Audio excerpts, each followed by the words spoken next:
How do we respond when our future has been taken away?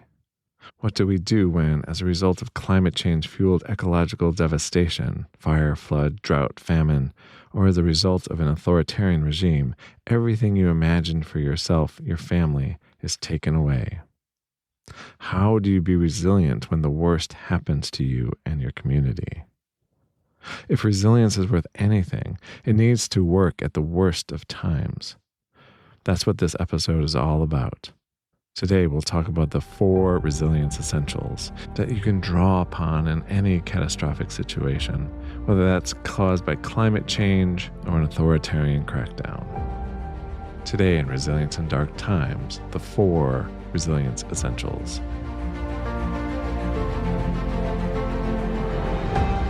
Welcome to Resilience in Dark Times. I'm your companion and guide, Michael Glavin.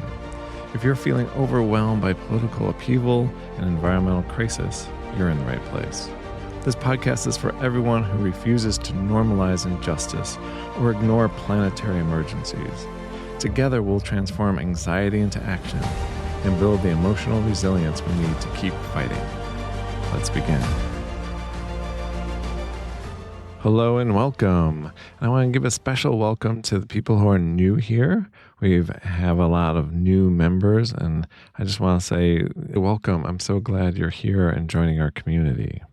This is a great place to come in because this is episode number 18, which is amazing to me that we're this far in. And this one's more of not quite a best of, but it's sort of a looking back the last 17 episodes and trying to distill, like, what is essential? What are the most important elements of resilience? If I had to boil it down into just 4 things, what would those be? And so it's really been a good practice for me to look at what's most important about what we've been talking about. And so I've come up with 4 resilience essentials, and we'll be going over those today. So this is a good place to come in. And I also want to take some time to thank the listeners who have spread the word about this podcast. I know many of you have posted to Facebook with a link to the podcast, recommending it to people. I know others of you have shared it with neighbors, with friends, with family members. And others of you are paying subscribers, which I really appreciate because I'm terrible at marketing. I really don't like talking about myself and promoting the show and all that. And yet I think it's really important that people who could benefit from the show know about it. And I've gotten a lot of good feedback about how important this show is to them.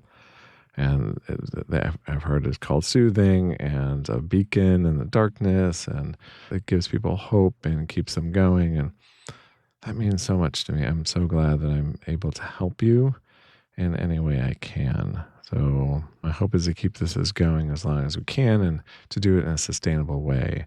And so the more you put the word out there, the more this grows, the easier that is to do.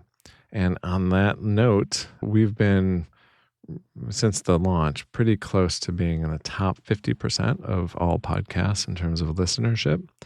And I'm pleased to say the Stranger Things episode and the last episode got us to flirting with the top 25% of listenership of all podcasts. So that's really amazing. So thank you so much for all your hard work, letting people know that we're here and we're here to help. So thank you. Just keep spreading the word.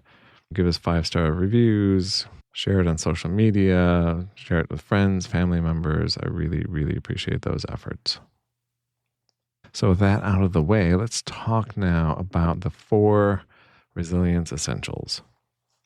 What happens when life doesn't go the way you thought it would, when trauma hits, when tragedy hits, especially when it's on a massive scale? So it's not just you, it's your entire community. So be that an extreme weather event or an authoritarian takeover of your community, as we're experiencing throughout the United States and various communities right now. What can we do to stay resilient, to be resilient when the world is broken, when everything is sort of taken away from us, when our future is taken away? What can we do? You might need this right now. You might be going through something right now where this is coming right at the right time. And if so, then I'm glad for that. I'm sorry for you and what you're going through, but I'm glad to try to be able to be of some help to you. And if not, if things are going okay for you, where you're stressed or anxious or whatever about the state of the world, but it hasn't really blown up for you yet, hopefully this will stick in the back of your mind. And when you need it, it will come to the fore. You'll remember what we were talking about and say, oh, wait, okay, I know what to do. I can get through this. It's okay. I know how to get through this. I will get through this. So that's, I want some guidelines for you to help you through the confusion of devastation and catastrophe and trauma. So this is my attempt to do that. The first resilience essential comes from Viktor Frankl, and I have spoken about him before on this podcast. He's really one of my heroes. He's someone I've been turning to again and again and reading and rereading his book, Man's Search for Meaning. If you don't know who Viktor Frankl is, Viktor Frankl was an Austrian Jewish psychiatrist and a Holocaust survivor. He lost his father and his mother and his wife to the Holocaust. And he wrote a book called Man's Search for Meaning, which is his experience in the concentration camps. And it was the work that he was wanting to write while he was in the camps. That's one of the reasons he credits for how he was able to fight off the despair and the hopelessness. And in this book, when I read this one passage, and it really sat with me, and it's not something I've mentioned here before, because I really needed to digest it. I really needed to sit with it and unravel it. And so I will read the passage now, and then we'll spend some time talking about its full implications, because it is profound. Viktor Frankl writes, "It did not really matter what we expected from life, but rather what life expected from us. We needed to stop asking about the meaning of life, and instead to think of ourselves as those who were being questioned by life, daily and hourly. Our answer must consist not in talk and meditation, but in right action, in right conduct. Life ultimately means taking the responsibility to find the right answer to its problems and to fulfill the tasks which it constantly sets for each individual." So that's a lot, but that is profound. It's a profound shift. So he's talking about the people in the concentration camp, people whose futures were taken from them. All their hopes and dreams and plans were just gone. And so these were suicidal people saying, I have nothing left to expect from life. Life has nothing left to offer me. So the pivot he made, and the pivot he encouraged his fellow inmates to make, was instead of thinking about what they would expect from life, what life held for them in the future, to make this profound shift and ask instead, what does life expect from them? And he says, we who have lived in concentration camps can remember the men who walk through the huts comforting others, giving away their last piece of bread. They may have been few in number, but they offer sufficient proof that everything can be taken from a man but one thing, the last of human freedoms, to choose one's attitude in any given set of circumstances, to choose one's own way. And there were always choices to be made. Every day, every hour offered the opportunity to make a decision which determined whether you would or would not submit to those powers which threatened to rob you of your very self, your inner freedom, which determined whether or not you would become the plaything of circumstance, renouncing freedom and dignity to be molded into the form of the typical inmate. What he's saying is that we always have choices. We can always choose how to act. And if we can't choose how to act, we can choose how we comport ourselves to our suffering, how we face our suffering, what our attitude is. Choices and attitude, that's what we can control. That's what's significant. That's what's meaningful. That's what has purpose. We can look around us and say, What does this moment need of me right now? Who needs me right now? Who needs me to reach out, to comfort them, to touch them, to give something to them, to say a kind word? Who needs me to be an example of bravery, of dignity? That's why he puts so much emphasis on any act that's done cannot be undone. Each moment we choose who we are, how we act, how we face suffering defines who we are. Even if no one is watching, even if no one else knows, we know. We can give our lives meaning through our actions and our attitude. So when life is shattered, when you look ahead and can't see the future, when your future is gone, when it doesn't make any sense, when it seems like it's a void, then there are these micro decisions every day throughout the day that are so meaningful. You can't control or can't decide something in the future that you were hoping for, longing for, that's gone. But right now, you can help that one person right there. You can reach out. You can make a connection. You can make a choice, a decision. You can respond to suffering with dignity. You can choose how you respond. And it's hard for us to understand this if we're not in that situation. We might think, oh, that's a cold comfort. But for him and the people in that situation, that choice mattered. That choice was very powerful. It was all important. It was what could not be taken away from them. It's what got him through it. It's what helped him not to succumb to despair. Rather than succumbing to helplessness, hopelessness, despair, he had purpose, he had meaning. And his fellow inmates who acted in the same way had meaning. And this is the ego shift that we were talking about in a 4-part episode, this decentering of the ego. Life is no longer, how does life serve me? That's not the question. The question then becomes, how do I serve life? And so we looked at 4 different ways to do this. One is through the work of art, philosophy, politics, going into your unconscious, using your unique gifts, your unique perspective, writing that novel and sharing it with the world, producing music or art or poem and sharing that with the world. That's a way to transcend your ego, to decenter your ego, for your ego to serve the work, to serve the art. So that's a going down into your soul, into your unconscious.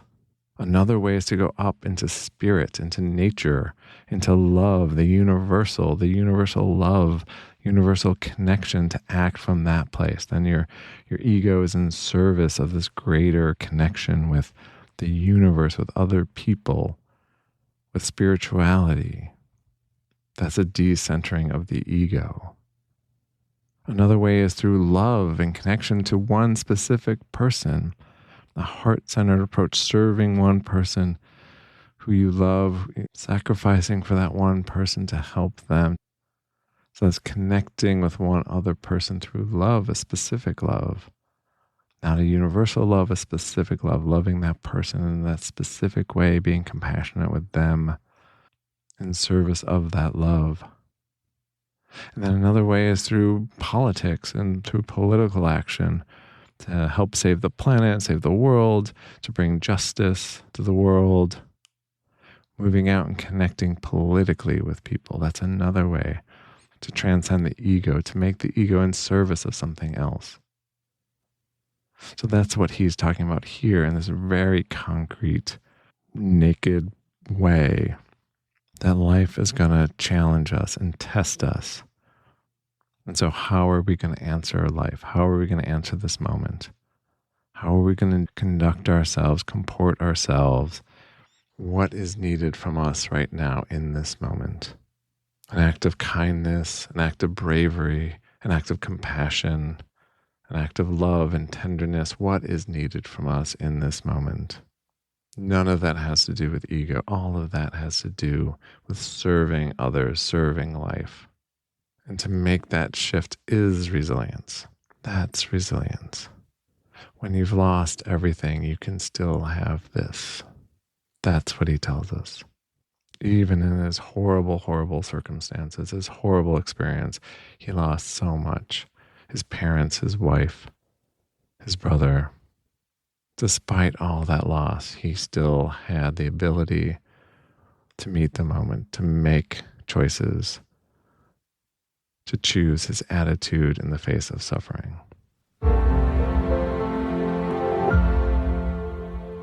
The second key to resilience is to stay open to life, to stay open to beauty, to allow yourself to be affected by beauty, moved by beauty, moved to feeling awe and wonder in the world, to allow yourself to feel joy, to laugh.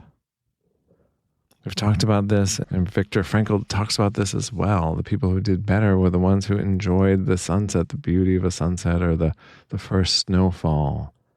People who allowed themselves to appreciate that. When disaster strikes, catastrophe strikes, when things look bleak, when there's violence and collective trauma, it's so easy to push away everything, to push away life, to say, no, this is not supposed to be this way. This is not okay, and just to push everything away, including all of our feelings. And that's understandable, and that's important, I think, for a time. And it's important to process our feelings and to work through them, to sit with them, with other people, and to feel them, and then to open ourselves up again to joy, to love, to laughter, to beauty, awe, wonder. We previously talked about how grief, those who can laugh within the context of grief, work through their feelings quicker. They recover more quickly from feelings of grief and are less prone to depression. We want to be open to both the grief and the laughter. When there's trauma, and when the world seems broken and scary and dark and bleak and depressing, it's really important to find these moments. They're sort of like an oasis in a desert, a moment of beauty, just in those moments, they can feel eternal. That sunset that you're seeing and just letting it in and taking it in, like, wow, the majesty, the beauty, the profound nature of that sunset. Or a bird song can touch you, just letting that song in and listening to that, the spirit of that bird singing that beautiful, beautiful song. And the optimism of that bird, and the defiance of that bird in the face of all that darkness. The beauty of a spider web and the spider who spun that web. The laughter and joy of a child joining in that joy just for a moment. And not holding on to it, not becoming clingy to that experience, but letting it wash over us and through us. That is so important to resilience, is staying open to life. That is the second essential skill to resilience, staying open to life.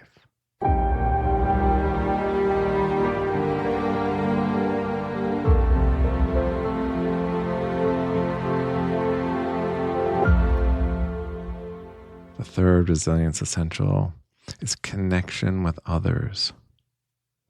We talked about the Harvard study, the longest ongoing psychological study on human happiness. And what did they determine about human happiness? What's the one thing that determines whether or not someone's happy in their life? Human connection. So that could be primary relationships, that could be family relationships, but it doesn't have to be. It can also be acquaintances. It can be that, the dry cleaner that you say hi to, every other week and have a little chit chat with. It could be the neighbor. It could be the person at the cafe. All those little connections are so important, and they all add up. We are social creatures. We derive our value, our worth, our sense of meaning and purpose, our happiness through connection with others.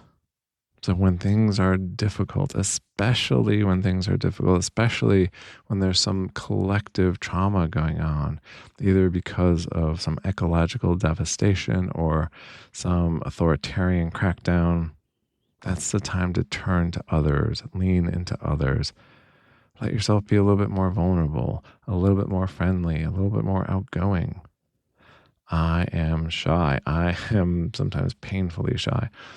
But I've been opening up to people and talking more.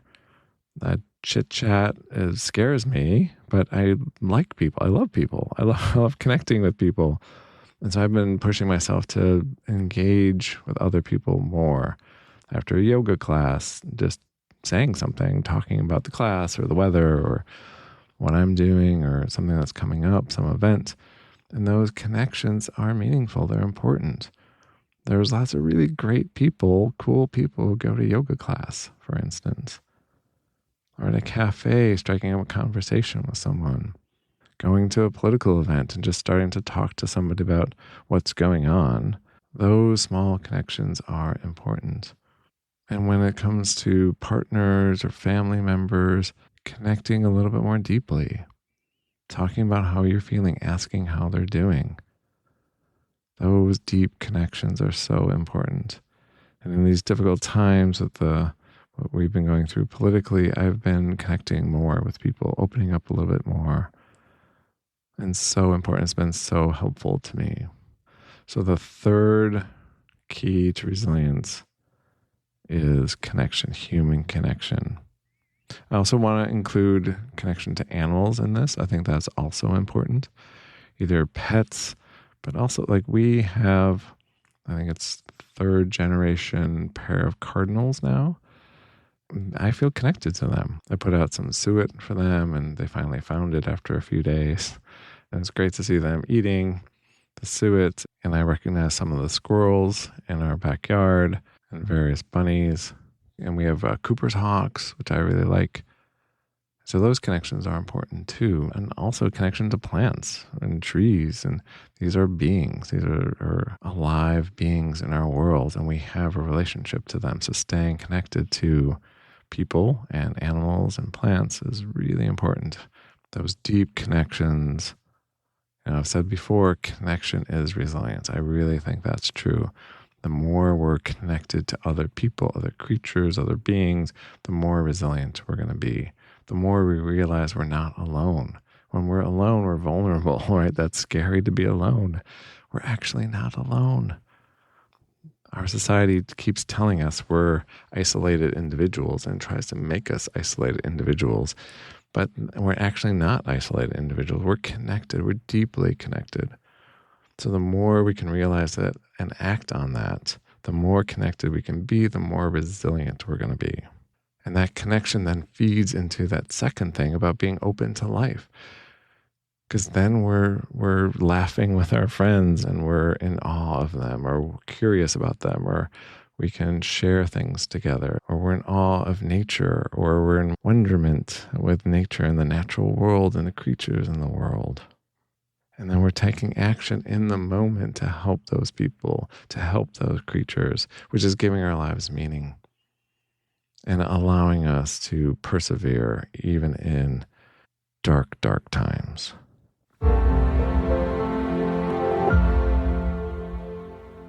Number 1, meeting the moment. Number 2, staying open to life, to joy, to beauty, to wonder. Number 3, connecting, deep connection with others, with the natural world.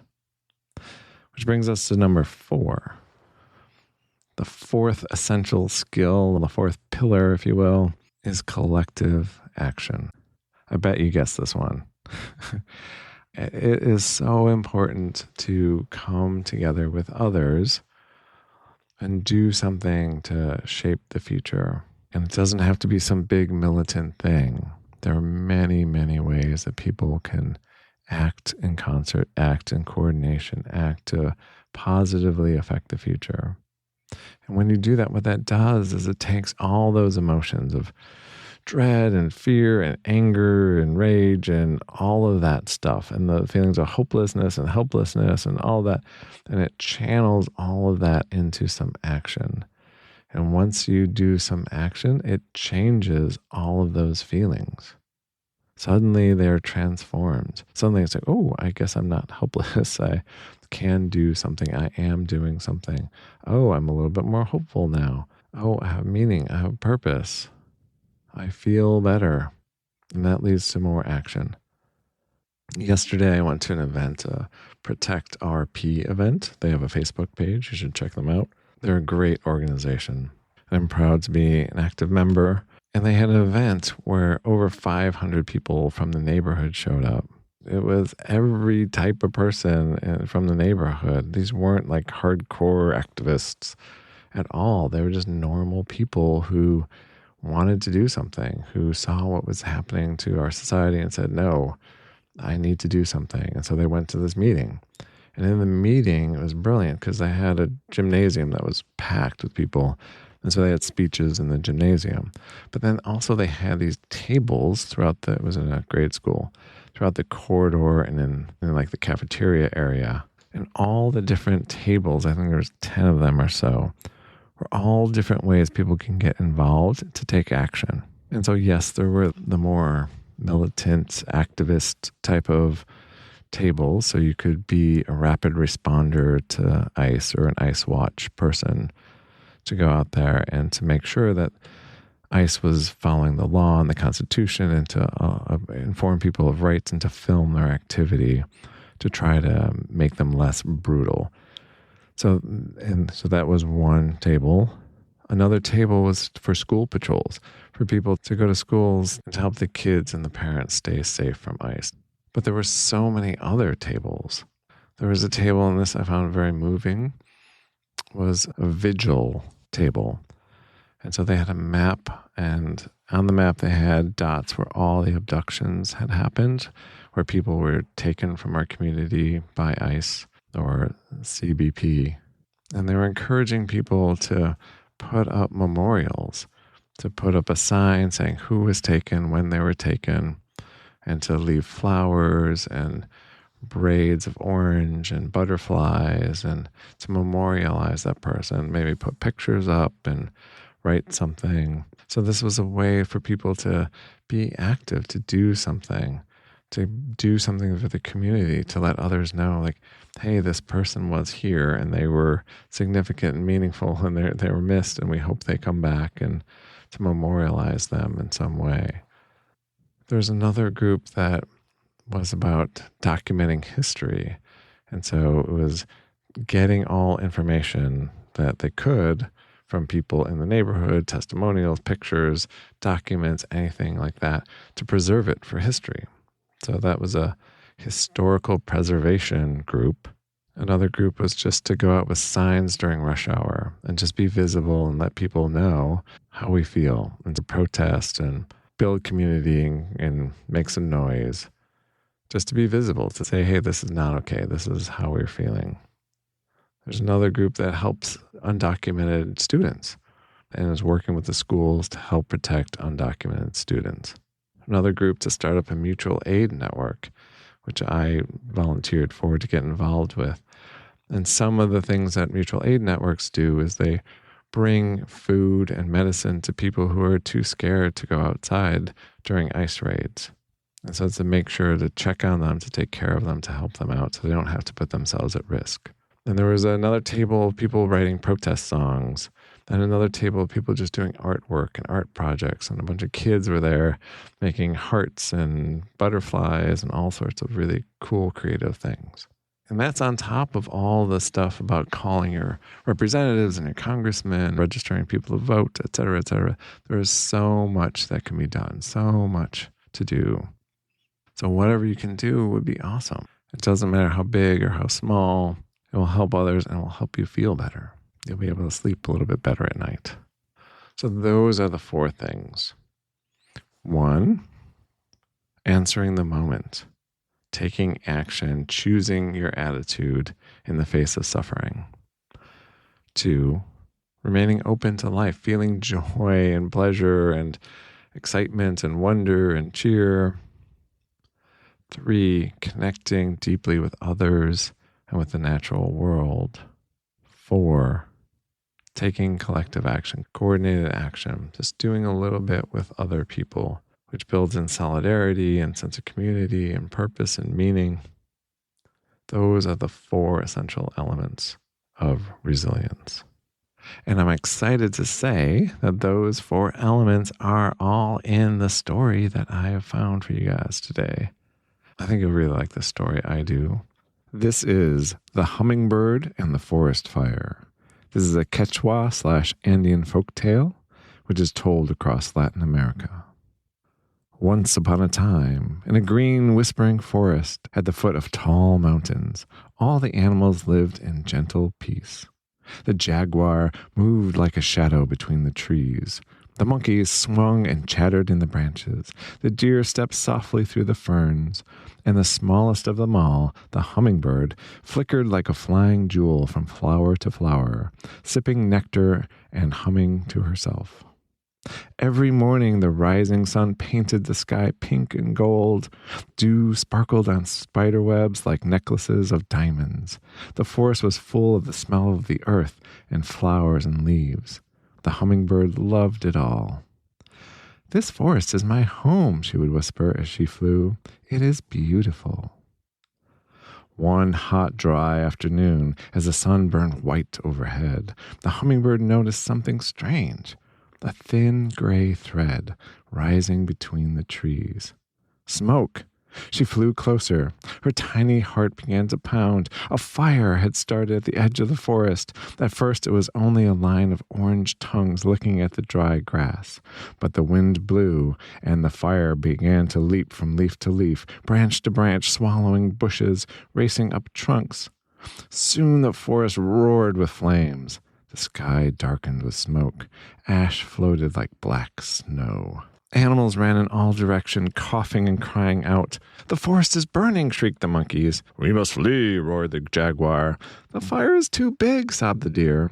They all ran toward the river at the bottom of the valley, the only safe place they could think of. The hummingbird flew with them, her wings beating so fast they were almost invisible. When they reached the wide, rushing river, the animals stopped and turned back to look. The fire was bigger now, glowing red and orange, devouring the forest they loved.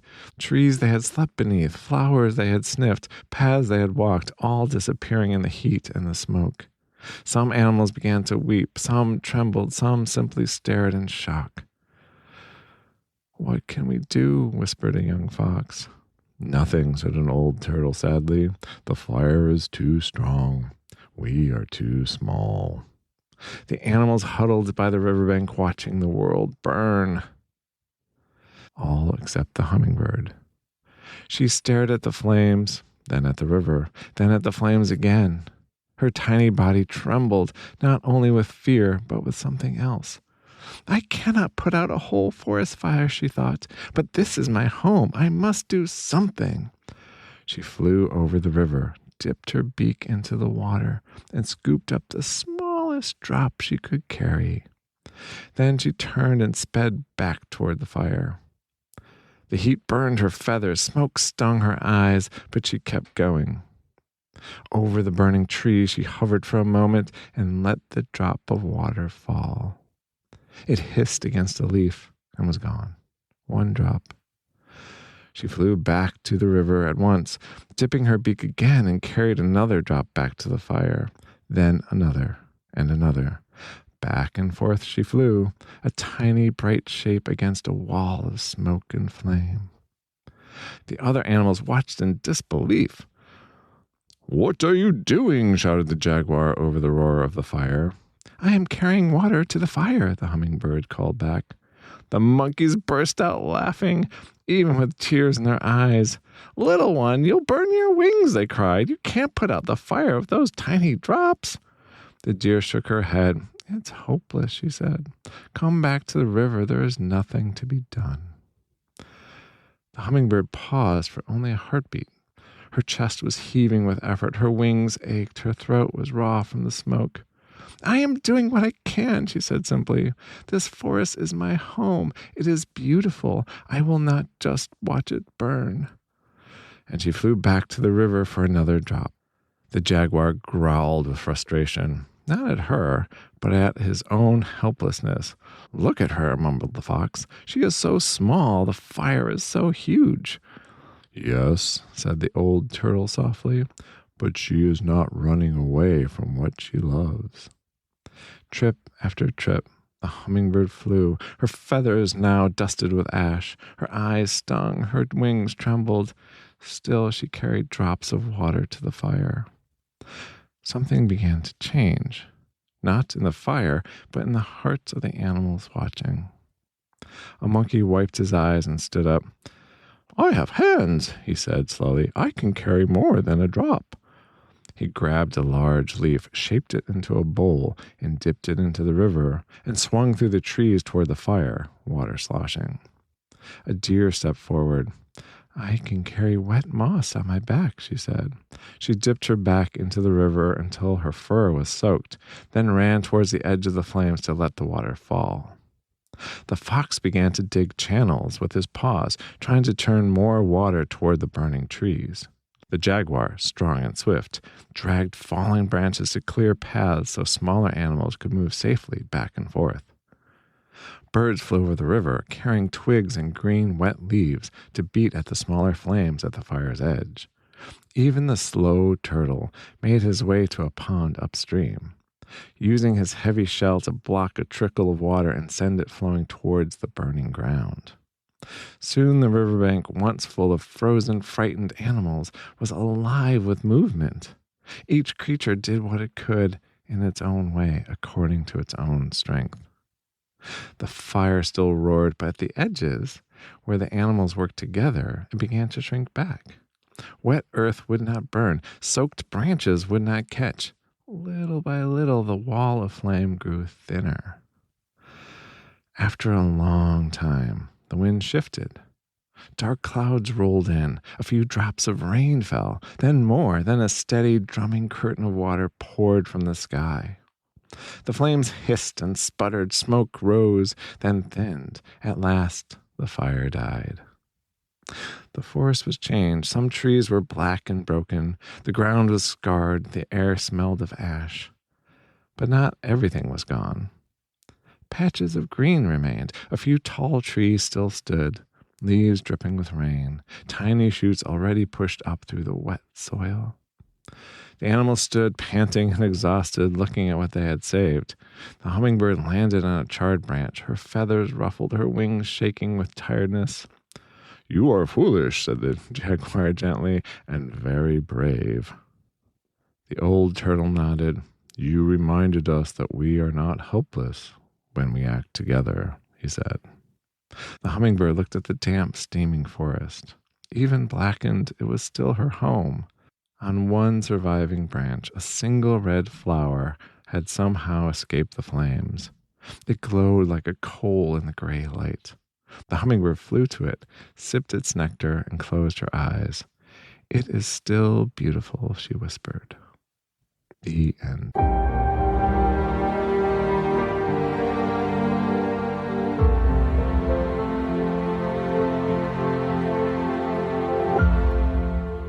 So what did you think of that story? I really love that story. I think it's so appropriate to the situation we find ourselves in now, unfortunately. When you were listening to that story, which animal resonated with you? Who did you think you would be in that situation with the forest on fire? Would you be like the jaguar who's afraid and is yelling, "Flee, flee," which makes sense, right? The forest is on fire, of course. Like you need to get out of there. You know, you have the deer who's really overcome with sadness, think overwhelmed by the situation and thinking it's too big. And like the turtle agrees that, you know, the fire is too big, we're too small. It's really hopeless to do anything. Or you have the monkeys laughing at the hummingbird, just thinking it's ridiculous the hummingbird's even trying to put out the fire. And you have the hummingbird doing something, trying to do something, even if it might be fruitless. And we all like to think that we would be the hummingbird. But I think a more helpful way to look at it is to think about these are all aspects of ourselves. That these are all natural, understandable, reactions to a crisis, to a devastation, to a forest fire destroying their homes. So fear makes sense. Sadness makes sense. Feeling overwhelmed makes sense. Feeling helpless and hopeless makes sense. And also this call to wanting to do something, anything, even if it seems fruitless at the time. And what we can recognize in this story is the resilience of the hummingbird. The hummingbird, as we talked about, answers the moment. This is an example of a character in a story answering the moment. She was doing what she could do because it was the right thing to do, not because it was going to put out the forest fire. So it wasn't tied to hope. It wasn't tied to outcome. She was answering the moment. It was the right thing to do in that moment.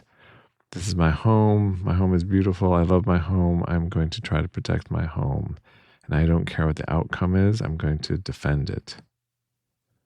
That's answering the moment. And she also connects with the other animals. Even though they're laughing at her and saying, "What are you doing? That's ridiculous." She tells them what she's doing.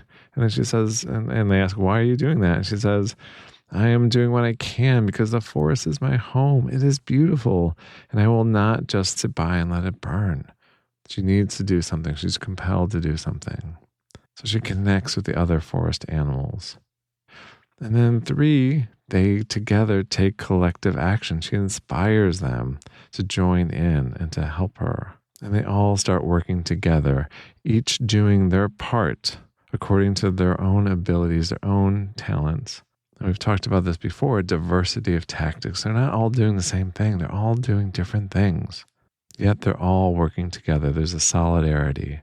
Diversity of tactics and collective action together. That's what's strong. And the 4th thing, beauty. The hummingbird at the end notices that red flower and appreciates the beauty, takes that in. That's her love for the forest, her sense of beauty and connection with the natural world, with her home, is what motivates her to protect it. So we see all these 4 things working together in this story, answering the moment, connecting with others, taking collective action, and appreciating moments of joy and beauty and awe and wonder. And I know in the story the hummingbird gets the headlines, right? This is about the hummingbird, and the hummingbird's the star of the show, the resilient one. But I want to say that all of these creatures are resilient. It's not just the hummingbird. Yes, the hummingbird has a crucial role. The hummingbird here takes the lead, takes the action when no one else is and is working alone. But it's just as important as the hummingbird doing that as the next animal to join in. I don't know if you've seen this video. I'll put a link to it in the show notes. And it's at a concert. And there's one person dancing to the music. And the person's dancing really silly. And and everyone's kind of like pointing and laughing. And just like, look at that ridiculous person over there. But then what happens, what's significant is a second person joins that person. Now there's 2 people dancing, crazy and wild and kind of ridiculous. And then shortly thereafter, a 3rd person joins, and then a 4th and a 5th. And then pretty soon it's a large crowd of people just having fun and dancing and having a good time. And the point of this YouTube episode is it's not just the first person who is important in this, in a movement, creating movement. It's the second person in is really important. That 3rd person in, that's what creates the movement. If it's just one person doing something, that's a fringe, a splinter, that's easily discounted. That's not a movement. So don't worry about being that first person to do that thing. If that's you, awesome. That is great. But if you're like the joiner, the second person on, the 3rd person, the 5th, great. That's awesome too. That is also resilient. All of those animals wound up being resilient and fighting against the forest fire. And yeah, they didn't save the entire forest, but they saved some of the forest. And the people and the animals who joined in are just as important as the ones who started it. And I want to say one other aspect of this story that I really like. is we don't know what the future holds. I've talked about this before, that we live in an uncertain universe that's indeterminate. We don't know where it's going. So at first the animals are like, this is hopeless. There's just a few of us. There's no way this fire is just going to ravish everything. Everything's going to be destroyed. But they didn't predict, the weather can change. It can rain. The rain can come and put out this forest fire. They couldn't anticipate that. Even when things seem hopeless, circumstances can change, and your efforts, which seem futile at the time, can actually turn out to be very important. They can be critical, which is another reason why we need to focus on the means and the process and what we're doing, and doing the right thing because it's the right thing, not because this might lead to some better outcome somewhere down the line. No, do the right thing right now because it's the right thing to do.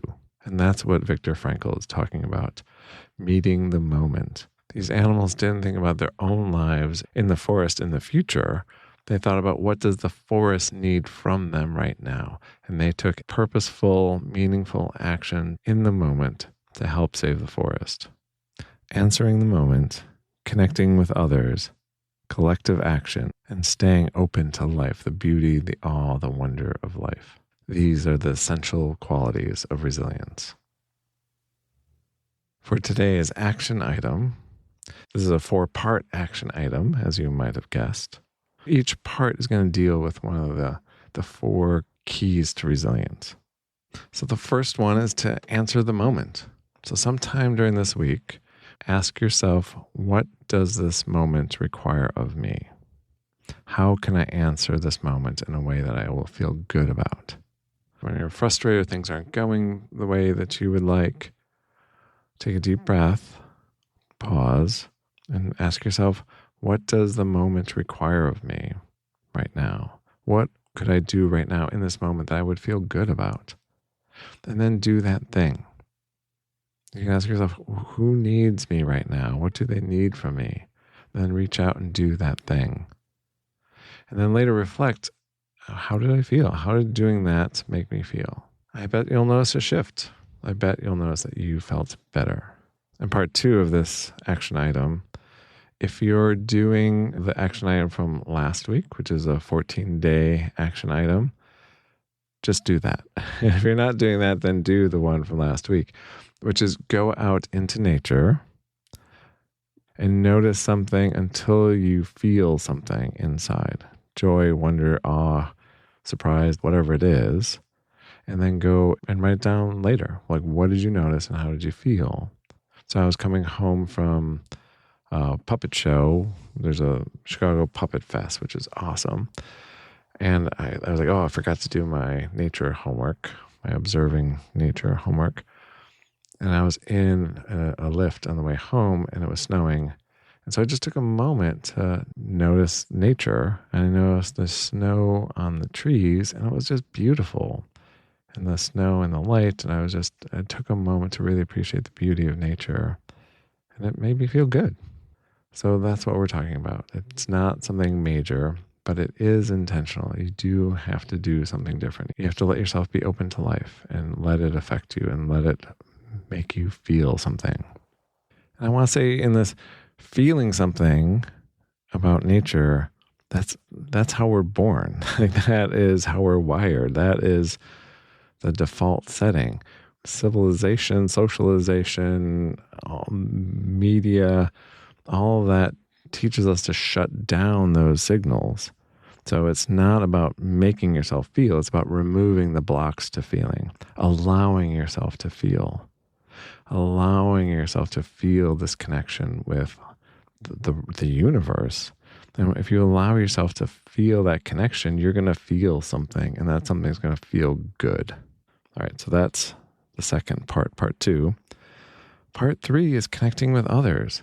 So your assignment for this part is to send a text message or call someone or send an email to someone you haven't talked to in a while. Someone you like, someone you really like, someone who makes you happy to be in contact with. Someone you might be thinking, they don't want to hear from me, or that would be weird to contact them out of the blue, or I don't want to bother them. No, that's you. This is your homework assignment, so you have to do it. And you can even blame me. That's fine. Reach out to them. Just say hi. Just say, hey, I was thinking about you. Just want to say hi. See how you're doing. That's it. Connecting with others. Part 4 is more difficult because it involves someone else. So it's coordinating with someone else to do something small to improve the world in some tiny way. So a great thing for this would be to do like a picking up trash community event or cleaning up the park. So it'd be easy if you can find something like that, some community event, some school beautification project, something like that.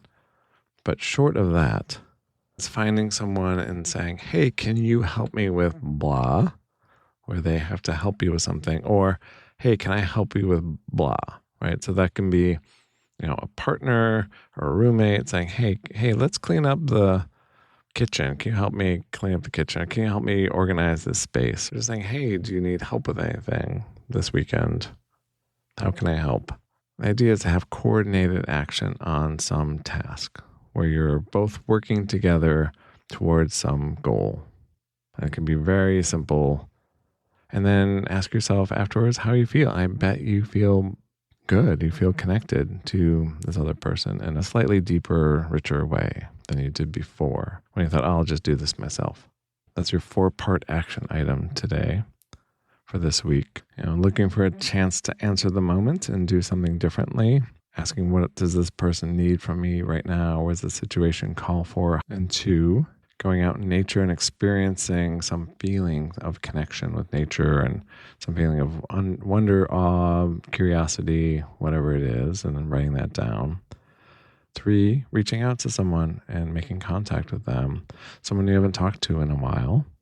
And 4, to coordinate doing something with someone else, some project or task, either asking them for their help or offering your help to them. So those are your 4 action items for today. Before we go, I just want to thank everyone again for spreading the word about this podcast and posting to your socials, as they say, to sharing with neighbors and friends and family members. I really appreciate it. And for those of you who are chipping in some money, I appreciate that as well. We're a community. We will get through this together. Until next time.